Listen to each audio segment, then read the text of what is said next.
సరే గ్రామ సభలు పెట్టేటప్పటికే మీరు స్పీడ్ వర్క్ చేసుకోవాలి. ఆ స్పీడ్ వర్క్ చేసుకోవడం కోసమే మీరు కొన్ని డేట్స్ ముందే జిల్లా కలెక్టర్ గారు వివరించారు. ఆ స్పీడ్ వర్క్ చేసేటప్పుడు లబ్ధిదారులందరినీ ఆ గ్రామాల్లో మీరు మినిమం స్పీడ్ వర్క్ చేసేటప్పుడు గ్రామాల్లో తిరిగేటప్పుడు మీరు ఎవరెవరైతే అధికారులు కమిటీలు వేసి పంపిస్తారో స్పీడ్ వర్క్ చేయడానికి ఆల్రెడీ ఇప్పటికే రాష్ట్ర ప్రభుత్వం ఈ పథకాలన్నింటినీ అమలు చేయడం కోసం స్పష్టంగా ఇచ్చినటువంటి జీవో ప్రకారం జరుగుతున్నాయా లేదో చూడటం కోసం ఆయా గ్రామాల్లో ఇందిరమ్మ కమిటీలు కూడా ఇచ్చారు. ఈ అధికారులతో పాటు ఇందిరమ్మ కమిటీలు కూడా ఊరంతా తిరగాల్సింది, వాళ్ళని కూడా ఇన్వాల్వ్ చేసుకుని వెళ్ళాల్సింది. ఫైనల్ గా మీ లిస్ట్ యాజ్ పర్ జీవో ప్రకారం ఫైనల్ అయిన తర్వాత సరే 3 రోజులు గ్రామ సభలు పెడతామని చెప్తారు. 3 రోజులు గ్రామ సభలు మనం గతంలో క్యాస్ట్ సెన్సస్ సర్వే చేశాం. ఓ మండలాన్ని 3 బ్లాక్లుగా చేసి మండలంలో ఉన్నటువంటి అధికారులందరినీ కూడా 3 టీములుగా వేసి ఆ 3 టీములు ఒక మండలంలో 30 గ్రామాలు ఉంటే ఒక రోజు 10 గ్రామాలు, ఇంకో రోజు 10 గ్రామాలు, ఇంకో రోజు 10 గ్రామాలు, 3 రోజులు 3 గ్రామాలు అయిపోయింది. అంతా అయిపోయిన తర్వాత ఆ 3 గ్రామాలు గ్రామ సభల్లో కూడా అధికారికంగా మీరు డయాస్ ఏర్పాటు చేయాలి, మైక్ పెట్టాలి.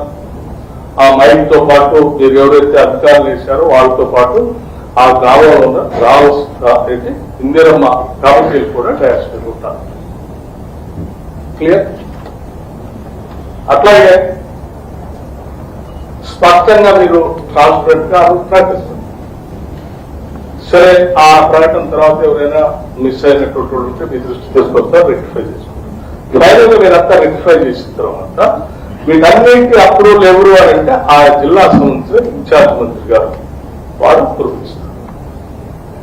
అప్పుడు వచ్చిన తర్వాత ఫైనల్ గా ఒక డేట్ ఫిక్స్ చేస్తాం. ఉదాహరణకి రైతు భరోసాకి సంబంధించి, ఆత్మీయ భరోసాకి సంబంధించి ఆ రెండింటికి మాత్రం మీకు ఈ గ్రామ సభల్లోనే సాచురేషన్ ఇచ్చే కాబట్టి క్లారిటీ వచ్చేస్తుంది.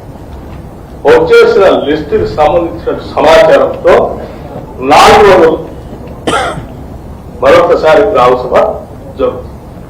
ఆ గ్రామ సభలో శాంక్షన్ చేసి క్లియర్ చేసిన లిస్ట్ ని శాంక్షన్ లెటర్స్ అందరూ రైతు భరోసా పొందేటువంటి రైతులకి, రైతు ఆత్మీయ అంటే ఇందిరమ్మ ఆత్మీయ భరోసా పొందేటువంటి వ్యవసాయ కూలీల కుటుంబాలకు కూడా ఆ సభలో లెటర్లు శాంక్షన్ లెటర్లు అందిస్తారు.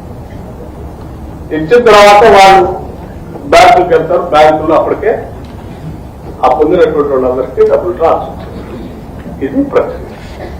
ఈ ప్రక్రియ ఎందుకు చేయాలి అని అంటే రైతు భరోసాకి ఆ గ్రామంలో ఎంతమందికి ఇస్తున్నాం అనేది, ఎన్ని ఎకరాలకు ఇస్తున్నాం అనేది, రైతుల పేర్లు, ఎకరాలు, వాళ్ళకి వచ్చేటువంటి అమౌంట్ కూడా క్లియర్ శాంక్షన్ లెటర్ చేస్తారు.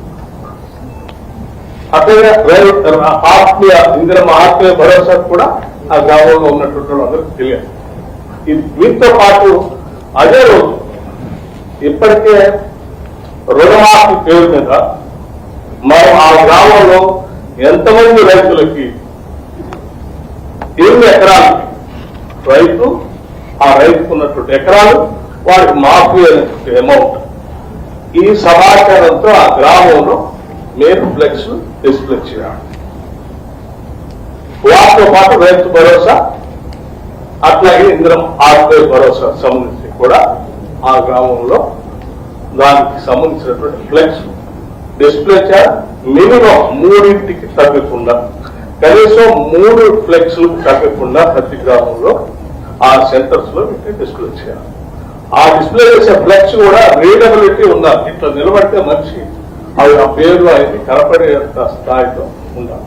ఎక్కడో మీరు పైన ఎత్తున పెట్టి కనపడకుండా ఉంటే ఉపయోగం. ఇది స్పష్టంగా అన్ని గ్రామాల్లో జరగాల్సింది.